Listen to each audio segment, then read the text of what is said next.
We talk a lot about how to make money, how to hustle, how to grow, how to get more, but nobody really teaches us how to spend money.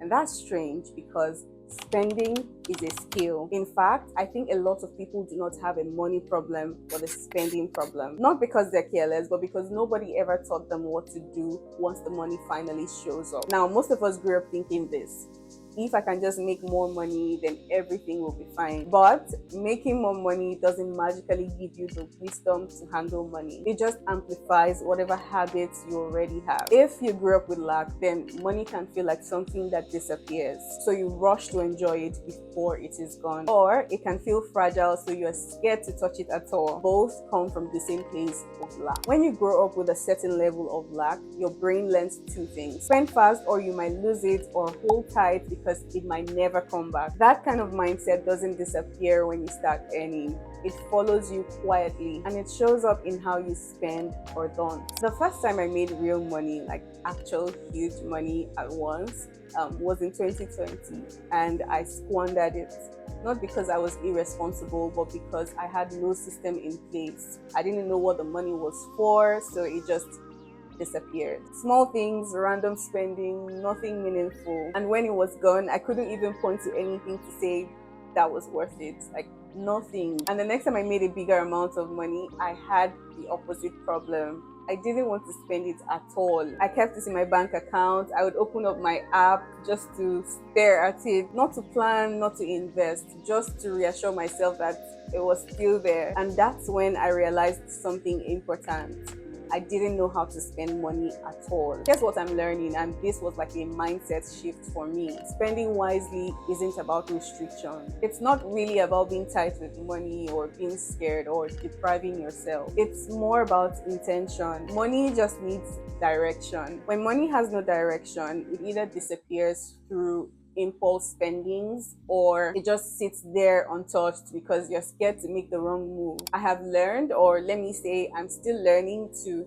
think of money like employees. Every naira should have a job. Some money for survival, some money for growth, some money for enjoyment, and some money for future years. When you don't assign roles, money becomes emotional, and emotional money decisions are usually very expensive. Now, this is the part I wish someone had told me earlier. The first thing is to learn to plan your money before your money comes.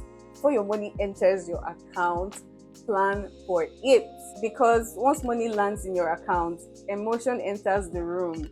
And once emotion enters the room, everything suddenly feels urgent. Like everything even suddenly feels affordable.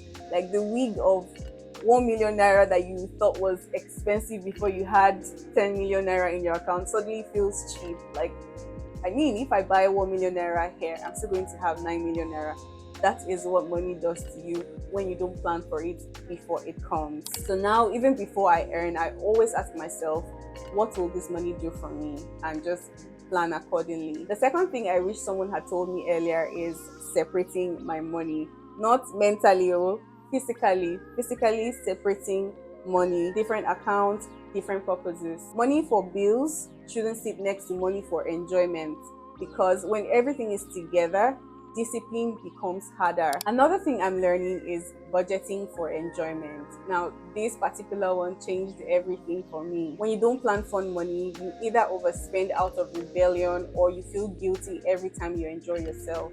And both are unhealthy. So for me now, enjoyment has a place, no guilt attached. Another thing I'm learning is to delay big purchases. So in December last year, I wanted to get a juicer, and a good juicer costs between 250,000 naira to 450,000 naira.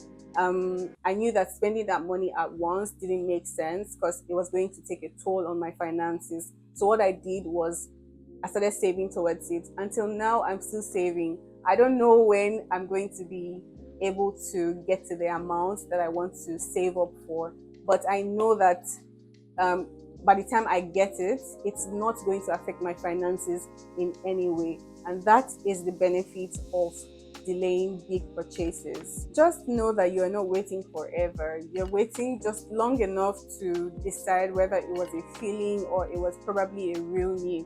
And finally, I track patterns, not perfection. I don't beat myself up over one bad spending day. I just look out for trends. I check whether it's becoming a habit or it's something that just happens once in a while. If it is something that happens once in a while, then it's forgivable. Like, I forgive myself. But if it's something that is becoming a habit, then I sit myself down to work on it. For example, sometime in December, there was a trade fair happening in my estate. So I told my husband that I was going to take a look. But then I came back with a bag full of clothes. Not a bag, 2 bags actually. And I didn't beat myself up because it was the first time that was happening in a long while. Also, it was Christmas, so that is permissible. So now I ask myself, where does my money naturally go? What drains me, and what actually improves my life? These are the questions that has helped me make the right decision financially. Now, here's what I'm learning about budgeting. Budgeting isn't about punishing yourself. It's more about telling your money where to go so you don't wonder about where it went. Anyways, here are simple things that are helping me.